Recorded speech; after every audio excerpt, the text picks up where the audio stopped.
SER Podcast.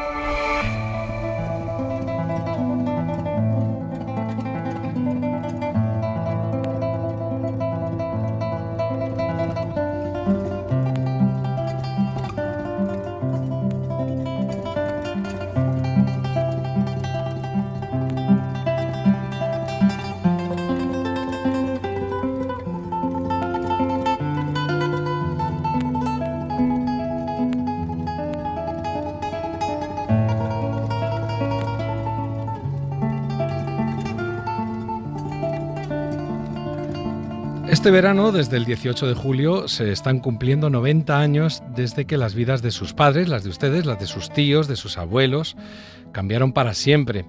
No sabremos nunca cómo habrían sido si no hubiera habido un golpe de Estado. Solo sabemos que las familias de todos nosotros sufrieron en sus carnes y en su vida cotidiana de tal modo que algunos nunca regresaron del frente, o se exiliaron y tampoco volvieron, o simplemente lo perdieron todo. Y sí, estoy hablando de las familias de todos ustedes. Así que escuchen, porque esta es la pequeña historia de quienes los criaron a ustedes, de quienes ustedes aprendieron todo lo que saben, y, por favor, no sean indolentes. No nos digan que la Guerra Civil Española no les interesa.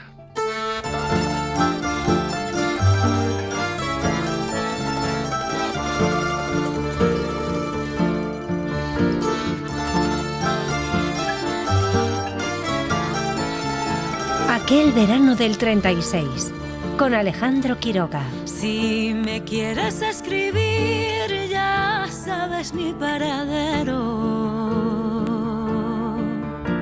Si me quieres escribir, ya sabes mi paradero. Tercera brigada mixta, primera línea de fuego. Tercera brigada mixta, primera línea de fuego. A lo mejor algunos de ustedes lo recuerdan porque el pasado 10 de julio estuvimos con Carlas Francino cerrando la temporada de La Ventana en Sevilla junto a un montón de oyentes y de amigos también. Allí conocimos la historia de Isidora, que dentro de poco verá la luz en forma de podcast. Les cuento, Isidora Jiménez Pérez fue una mujer que sufrió la represión franquista en primera persona, pese a haber arriesgado su vida para salvar a personas de uno y de otro bando. Por ejemplo, gracias a ella, entre otras cosas, no se quemaron las iglesias del barrio de Triana, de allí de Sevilla. Y es que hoy, en aquel verano del 36, vamos a hablar de aquellas personas que se dedicaron a ayudar a su vecino y que evitaron que el que tenían al lado fuera asesinado por alguno de los dos bandos. Ya saben ustedes que Alejandro Quiroga es profesor titular de Historia de la Universidad Complutense y es director del Máster de Estudios sobre Nacionalismo e Identidades Nacionales de esa misma universidad. Buenas tardes, Alejandro. Buenas tardes. Se dice mucho que la guerra saca lo peor y lo mejor de los seres humanos. ¿Esto es cliché o por lo que tú tienes estudiado es verdad? Pues las dos cosas. Es un cliché decir que la guerra saca lo peor y lo mejor de los seres humanos, pero es que estos tópicos tienen también mucho de verdad. Entonces, la guerra civil dio lugar a acciones brutales, a acciones miserables, pero también a gestos de gran humanidad, ¿no? Y hoy precisamente lo que vamos a hablar es de esos hombres y de esas mujeres que se jugaron la vida para salvar la de sus enemigos políticos, quienes antepusieron su humanidad a la deshumanización que conlleva la guerra. Y esto ocurre en un contexto, sobre todo en los primeros meses de la guerra, en el que hay una gran represión de la población civil, ¿no? Esto es lo que se llama el verano caliente del 36, y en este contexto es en el que se van a dar miles de asesinados. Y se convirtió en algo bastante habitual que grupos de civiles armados fueran a buscar a las casas de sus enemigos políticos, a estos enemigos, los montaran en un camión y los fusilaran a las afueras del pueblo o en los mismos cementerios en el caso de las ciudades. Eran los denominados paseos. Eso es lo que le pasó también, por ejemplo, al poeta García Lorca, ¿no? Una escena parecida, del que, por cierto, conmemoraremos su asesinato la semana que viene con un gran invitado, ya se lo anuncio. Bueno, el que sabe muy bien qué pasó entre unos vecinos y otros y sabe muy bien también que realmente realmente no todo fue terrible, no todo fueron paseos, sino que hubo gente de buen corazón que le daba igual el bando y lo que quería era ayudar al prójimo. Es Fernando Berlín, que es el director de Radio Cable, el director de La Cafetera, que también es colaborador de la cadena SER, y que él tuvo una sección preciosa que luego convirtió en un libro y en un documental que se tituló Héroes de los dos bandos, perdón. Aquella sección se llamaba La Octava Columna y la hacía con Iñaki Gabilondo. Buenas tardes, Fernando.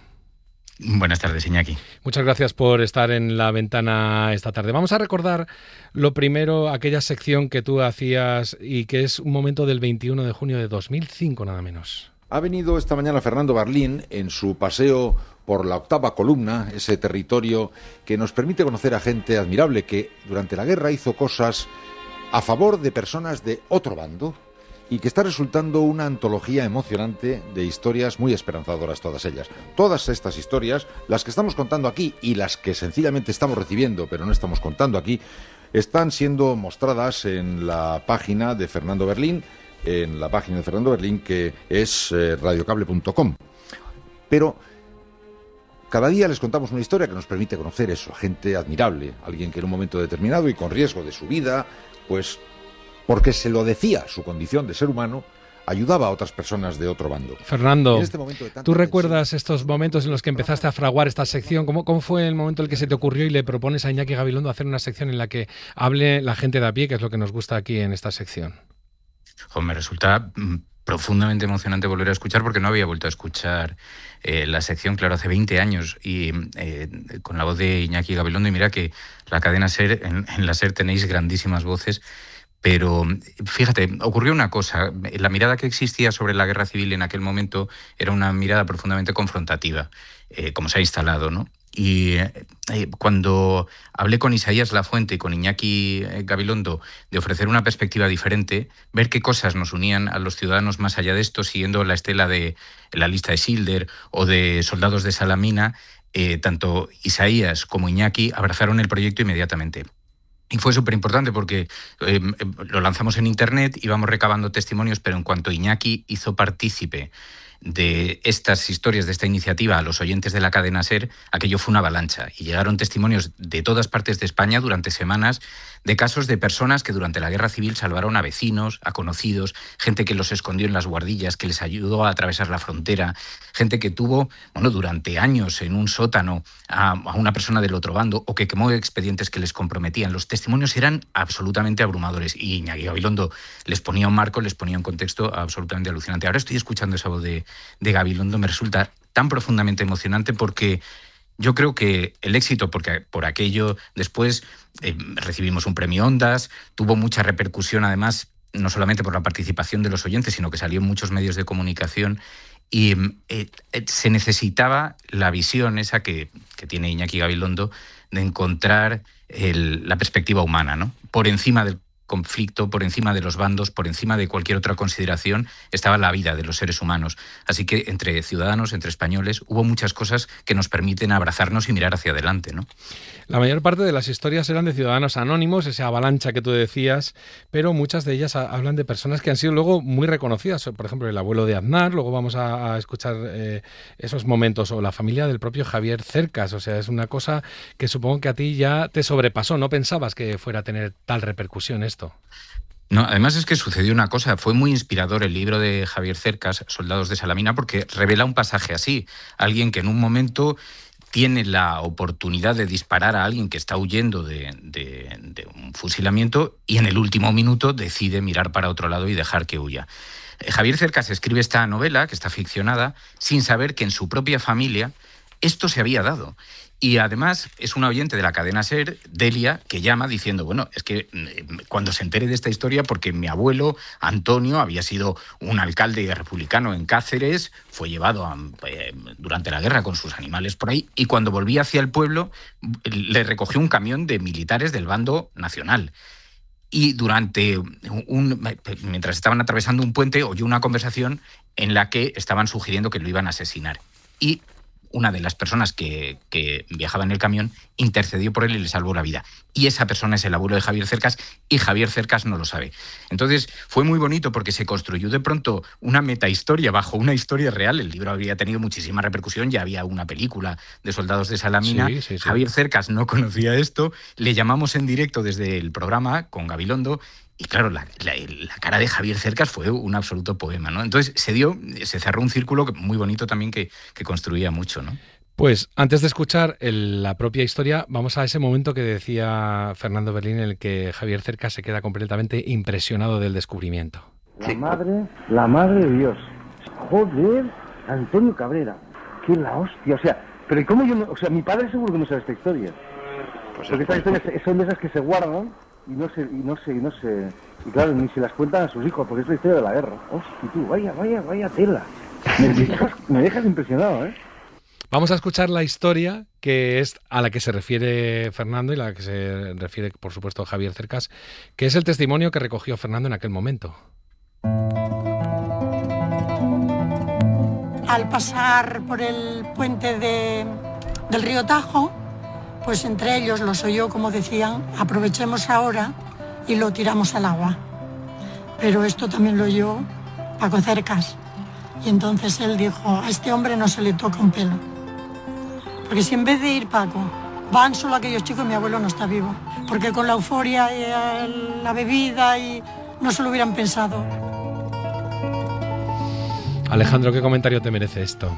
Bueno, esto es una casualidad casi poética, ¿no? Porque, como comentaba Fernando, la novela de Cercas, Soldados de Salamina, que está publicada en el 2001, no solo recoge este episodio, el episodio de Rafael Sánchez Mazas, ¿no? Uno de los líderes y los fundadores de Falange, que le salva de morir primero un soldado republicano y después una familia de payeses gerundenses que lo acogen cuando está a punto de morir de hambre, sino que es, digamos, la novela capital que abre el boom de la memoria histórica. Es cuando se empieza a hablar en España de un modo más abierto del franquismo, y es cuando ese pacto del silencio de la transición, esa idea de que no había que hablar de los crímenes del franquismo, porque eso era abrir viejas heridas y demás, y era malo para la convivencia, pues se va difuminando.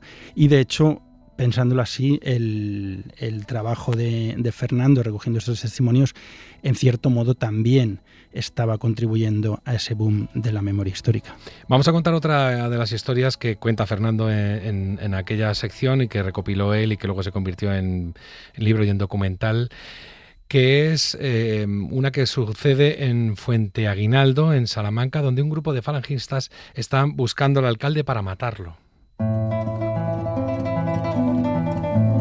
Mi abuelo fue fundador de la Casa del Pueblo junto con mi padre y tenían, como es lógico, en la Casa del Pueblo, y lo habían encargado ellos, pues una fotografía, una reproducción, un retrato enmarcada del fundador del PSOE, ¿no? Y de UGT, de Pablo Iglesias.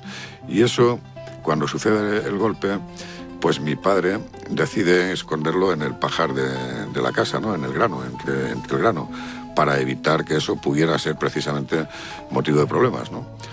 Y bueno, le detienen, le llevan hasta la casa de mis abuelos, y allí, cogiendo a mis abuelos y a mis tías de rehenes, pues mi padre se ve forzado lógicamente a buscar la fotografía entre el grano con una hoz, y buscando y removiendo, mientras abajo en el portal pues está produciendo una situación violenta, ¿no? Porque están pues dándole bofetadas y tal a mis abuelos y a mis tías, pues él en esa situación de absoluta desesperación está buscando la fotografía, que la saca deshecha por haberla agujereado con la hoz y tal, ¿no?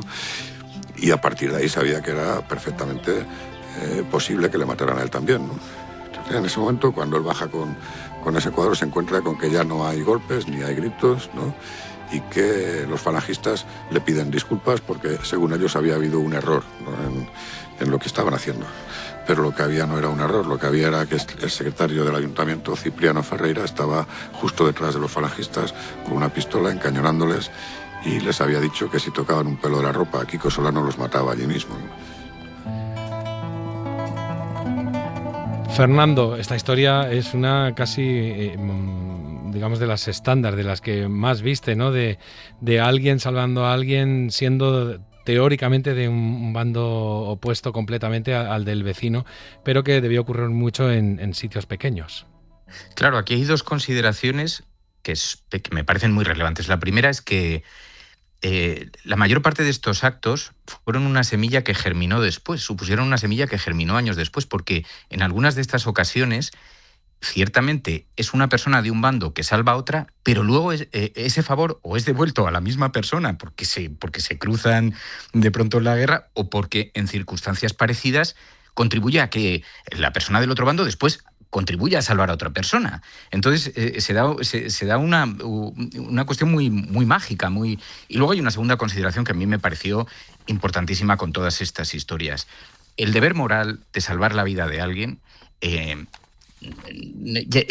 se hizo sin buscar recompensa alguno, pero es que además estas personas se convertían en traidores de su propio bando. Es decir, corrían un altísimo riesgo en ese momento.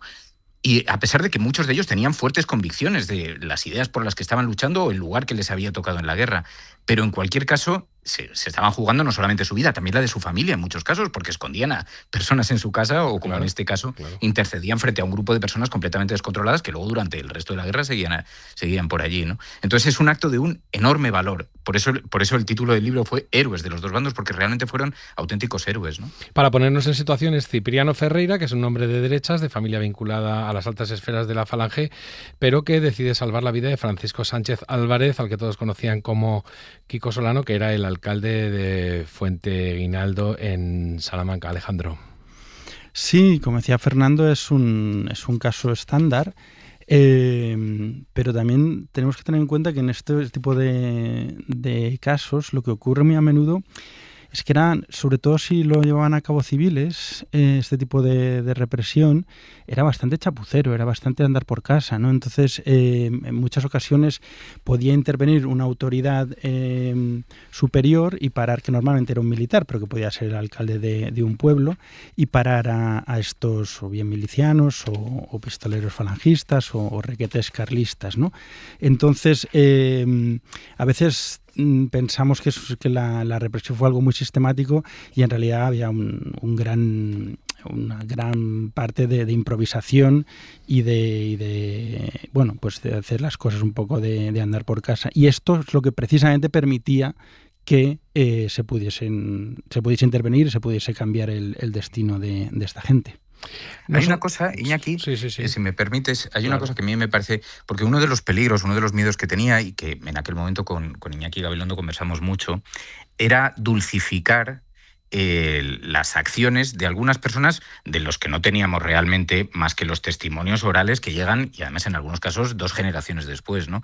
Y entonces la conclusión a la que llegamos fue que estos gestos suponían la fotografía de un instante, un suceso concreto, ¿no? Que no pretendía poner en contexto ni la figura de esa persona, ni dulcificarla, ni blanquearla, ni reconvertirla, pero en aquel momento supieron actuar conforme a la moralidad. En esa fotografía, en ese instante, y salvaron la vida de una persona, ¿no? Más allá de que, evidentemente, en la guerra, por supuesto, que hubo un bando que dio un golpe de Estado de manera asesina y criminal, trató de aniquilar a la mitad de la población, y un bando que acudió en socorro de la democracia y en cuyo socorro pues probablemente se cometieron también numerosas atrocidades, ¿no? Pero independientemente de la lectura, porque yo muchas veces esto lo converso con Emilio Silva, el presidente de la Asociación para la Recuperación de la Memoria Histórica, que ha hecho un trabajo extraordinario recopilando testimonios por toda España de personas agraviadas por el bando nacional y por la represión, pero esto pretendía ser una mirada diferente, pretendía colocar el foco en otro lugar, ¿no? En aquellas personas que en un momento, cuando tuvieron la duda, optaron por salvar una vida.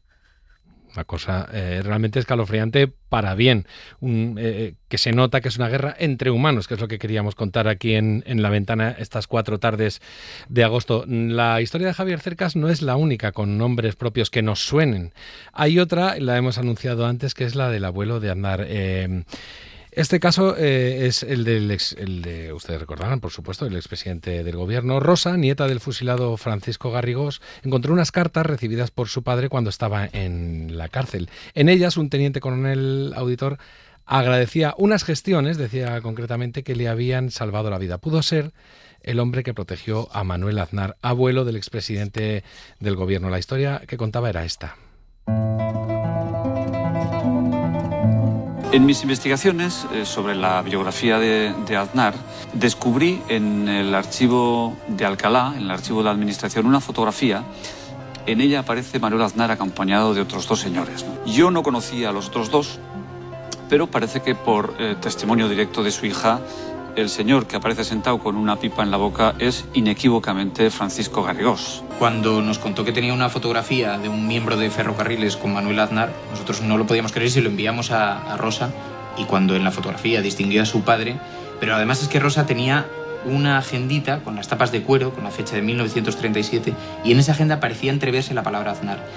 Nosotros limpiamos informáticamente esas palabras a lápiz y ahí lo que ponía era: Manuel Aznar se le proporcionó guardia de protección. Esto es una parte del documental que luego hizo Fernando Berlín. El que están escuchando es Fernando Berlín hace unos cuantos años. Cuéntanos la historia, que es un poquito liosa de nombres de que está implicado el abuelo de Aznar. Bueno, esta fue una historia absolutamente fascinante porque también la fuimos descubriendo mientras íbamos avanzando en la misma. Rosa Garrigós, que trabajaba en un kiosco en Madrid, nos contactó diciendo que ella tenía una leyenda familiar en la que se hablaba de que su padre había salvado al abuelo de José María Aznar. Y luego le pidió ayuda. Aquellas cartas no fueron contestadas y el padre de Rosa Garrigós fue fusilado. Pero ella lo recordaba como una historia que de alguna manera legitimaba a su padre o que honraba a su padre. Había contribuido a salvar la vida de un ser humano antes de ser fusilado.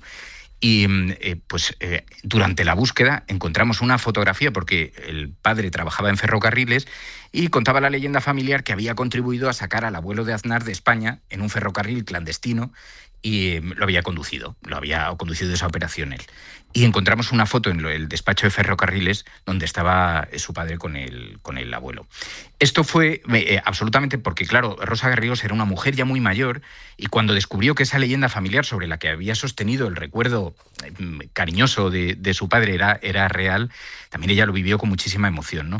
Pero aquí se dio, desgraciadamente, el caso contrario. Recurrieron a la familia Aznar. Aquellas cartas no fueron contestadas, aquellas peticiones, y finalmente fue fusilado. Pero ella contaba mucho cómo fue su infancia.